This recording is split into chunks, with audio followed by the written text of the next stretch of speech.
Practical এক্সামের ভাইভাতে কী question করে অথবা কোথা থেকে কোশ্চেন করে তোমরা অনেকেই হচ্ছে এটা নিয়ে টেনশনে থাকো।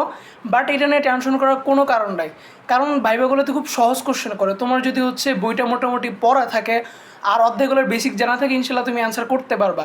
আরেকটা বিষয়, তোমরা আর অনেক প্র্যাকটিক্যালে দেখা যায় যে হচ্ছে তোমরা যে প্র্যাকটিক্যালটা লিখবা ওই প্র্যাকটিক্যাল থেকে হচ্ছে স্যাররা মানে কোশ্চেন করে যে তুমি কী সতর্কতা অবলম্বন করছো, কী উপকরণ ইউজ করছো। তো এই বিষয়টা খেয়াল রাখবা।